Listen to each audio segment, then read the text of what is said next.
Bem-vindos a todas e a todos. Hoje a nossa resenha é sobre um livro bem pequenininho, que inclusive veio um pouco danificado, de tão antigo, né? As páginas já estão soltas, mas esses são os melhores, minha gente. Lu Salomé. A gente vai ler um trechinho do capítulo Humana Demasiadamente Humana, escrito por Luzilá Gonçalves Ferreira. Esse livro da Brasiliense é uma pérola descoberta entre sebos. A Brasiliense deve ter publicado ainda na década de 80, e a gente começa com esse primeiro capítulo em duas epígrafes da própria Luandra Salomé, então Lu por ela mesma. Segundo a autora pernambucana de Garanhuns, Luzilá Gonçalves Ferreira. Então vamos às epígrafes de Salomé, abrindo aspas para as duas epígrafes de Salomé. Ousa tudo, não tenhas necessidade de nada.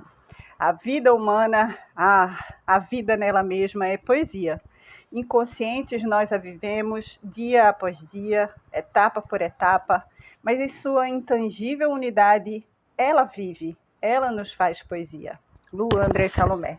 Bom, esse livro traz ainda esses diálogos dessa mulher extraordinária, desejada, e o primeiro capítulo começa assim, com aspas, dessa vez de Freud, e não da Salomé, depois das epígrafes.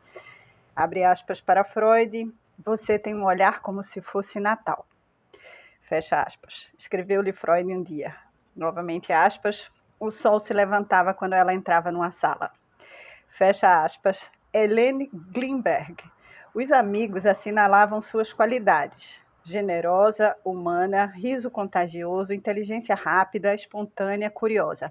Os inimigos comentavam: ela coleciona homens como se colecionam obras de arte. Mas todos eram unânimes em reconhecer em Luandra e Salomé um ser excepcional. Abre aspas. Por onde Lu passava, provocava turbilhões de ideias e sentimentos. Ela própria permanecendo impassível como uma cachoeira que se preocupa pouco que seu curso traga felicidade ou desolação. Era uma força da natureza, poderosa, indomável, demoníaca, primitiva, sem a menor fraqueza feminina ou simplesmente humana.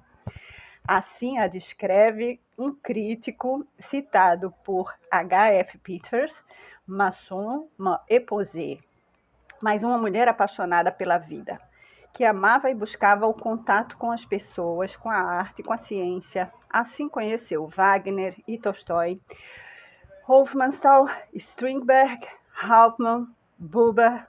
Privou da amizade de mulheres como Malvida, von Meysenburg, a amiga Romane Rolland, feminista e nobre que havia desprezado o conforto que a nobreza poderia lhe dar para se lançar no movimento social revolucionário de 1849. Salomé foi amiga de Freud, que lhe confiou a análise de sua filha Ana. Foi a grande paixão de Nietzsche e viveu com Rainer Maria Rilke talvez seu mais belo amor. Os homens se apaixonavam por ela e não apenas por sua inegável beleza e sensualidade, que nela era muito mais do que simples exaltação dos sentidos, mas um certo modo de morder a vida como se fosse uma bela fruta. Era, sobretudo, sua inteligência que fascinava as pessoas, sua alegria de viver, sua vitalidade. Paul Dessau, filósofo e amigo de Nietzsche, após a leitura de um livro de Lu, escreveu: devo confessar que meu amor por Lu se inflamou bruscamente ao ler seu livro. Encontrei nesse livro muito espírito, e foi por esse espírito que me apaixonei. Uma mulher excepcional, sim, e não por ter se dedicado como uma das mulheres mais inteligentes do seu tempo, nem mesmo por ter escrito uma obra rica e variada, uns 20 livros, romances, poesias e peças de teatro, mais de 100 ensaios, artigos e resenhas em revistas de filosofia e de psicanálise. Mas, antes de tudo, por amar a vida. E o amor à vida e o desejo de o dizer, de criar, ela o transmitia aos outros. Quando Lu, abre aspas aqui agora para o barão Emile von Geldbast. Quando Lu se apaixona por um homem, 9 meses depois, ele dá à luz a um livro. Esse revelador propósito é um trecho da carta endereçada a Lu em 1912 pelo barão Emile von Gebsattel, que havia encontrado um ano antes no Congresso de Psicanálise de Weimar a própria Luandra em pessoa. Era um admirador de Rilke e tinha 34 anos, 20 anos menos que Lu. Numerosos são aqueles em direção dos quais você vai transformando-se incessantemente. Você desperta neles as mais novas e mais originais virtualidades, forçando cada um a ir além de seus limites habituais. Você que fria e entusiasta ao mesmo tempo, é toda cheia de paixão pelas riquezas da vida. Bom, novamente um trecho dessa carta citado no pós-fácil Minha Vida. Com efeito, para Lu André Salomé, a existência sobre a Terra era algo esplêndido. Dentro da felicidade eu estou em casa, escreveu ela. E a sua morte, sua conclusão lógica, não a assustava.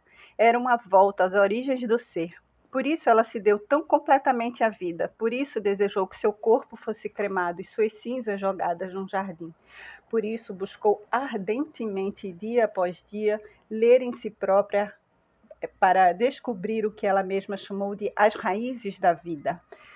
Por isso, engajou toda a sua pessoa no estudo da psicanálise, tornando-se uma ajudadora de Freud. Por isso, viajou pela Europa toda, buscando o melhor de seu tempo, livre, emancipada, muitos anos à frente das mulheres de seu século.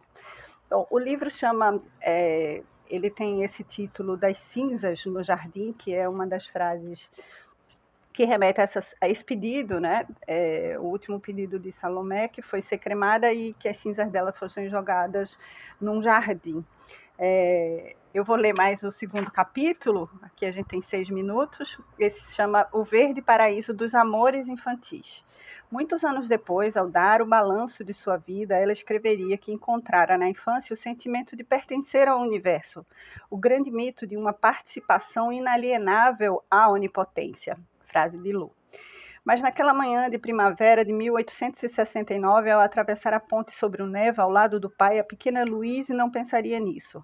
Dava o braço ao pai, orgulhosa. O general Gustav von Salomé, vestido com seu uniforme, era um belo homem, alto, elegante, cônscio de sua dignidade de nobre e de alto oficial do czar naquela São Petersburgo cosmopolita. A pequena Louise estava feliz, era primavera e o degelo fazia circular grandes pedaços de gelo no Neva. A silhueta soturna da fortaleza-prisão do outro lado do rio não a preocupava, nem as miseráveis isbás disseminadas por perto. Do outro lado estava sua casa, uma residência oficial no pesado e luxuoso estilo arquitetônico da Rússia imperial, a 2 passos do Palácio de Inverno. A casa, proteção, abrigo onde ela era pequena princesa em meio a 5 irmãos que a adoravam e que ela acompanhava nas brincadeiras mais brutais. Um reino onde a mãe aliviava a suavidade física para a grande capacidade de resolução e seriedade. Pai e mãe se amavam muito e o respeito que nutriam um pelo outro impressionava a menina. O general von Salomé levantava-se cada vez que a esposa entrava na sala e ensinara os filhos a fazer o mesmo. E quando Lu nasceu, o único nome que ele pôde imaginar para ela só poderia ser o da mãe. Era o mais belo do mundo. A mãe era a concorrente do amor do pai, e às vezes mais pai que o próprio pai.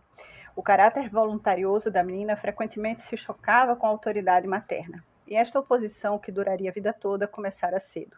Em sua autobiografia, Lu conta que um dia, durante as férias que a família passava em Peterhof, perto da residência de verão do czar, ela observava a mãe na piscina e de repente grita: "Mamãe, afogue-se, por favor." Surpresa, a mãe exclamara: "Mas minha filha, eu morreria." E Lu responde com um "Nichevo", não faz mal, que surpreende a mãe e a ela própria. Muitos anos após a morte da mãe, sua Moltka, Lu refletirá sobre o amor que as unia e lhe fará justiça. Abre aspas novamente para Salomé. Lembro-me ainda da impressão de paz interior que dela emanava. Revejo-a de manhã, sentada à mesa do café, um sorriso nos olhos sempre tão azuis, e quando desconfiávamos que queria zombar de nós, acontecia que seu sorriso se dirigia a um sonho dos mais agradáveis.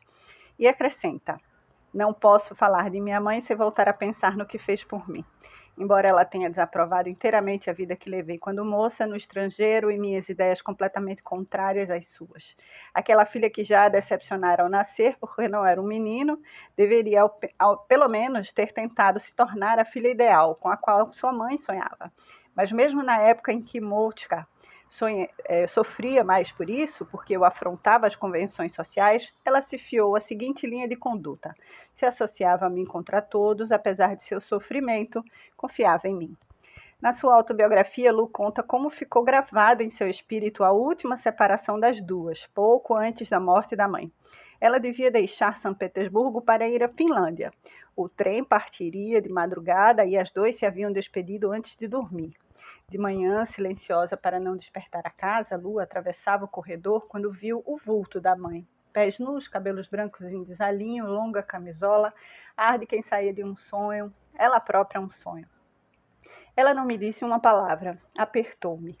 Outrora, havíamos sido da mesma altura, mas embora se houvesse conservado esbelta e ereta, ela diminuíra levemente ao envelhecer. De modo que seu corpo delicado, com suas finas articulações, podia se esconder contra mim. Mas teria ela tido essa atitude em outra ocasião? Ela parecia brotar do seu ser mais misterioso só para aquele momento especial. Ou talvez ela tivesse amadurecido secretamente durante seus últimos anos para tornar possível esse gesto de extrema doçura, dessa doçura concentrada em um fruto que amadureceu bastante tempo ao sol antes de cair. E talvez no silêncio dessa doce ternura liberada, nós fomos atravessadas pelo mesmo pensamento, a mesma dor, o mesmo golpe no coração. Oh, por quê? Por que somente agora? Foi o último presente que me fez minha mãe, querida Mutka. A família foi a primeira experiência do amor, da amizade e da humana compreensão. No capítulo que intitulou A Experiência da Família, Lu escreve: o sentimento de estar ligada aos homens por laços fraternos foi tão evidente para mim, no círculo familiar, que não cessou de se estender a todos os homens da terra. Em toda a época, pareceu-me que um irmão se ocultava em cada um dos homens que eu encontrava. É um trecho do livro Minha Vida, na página 41, e eu vou encerrar por aqui. Até a próxima leitura.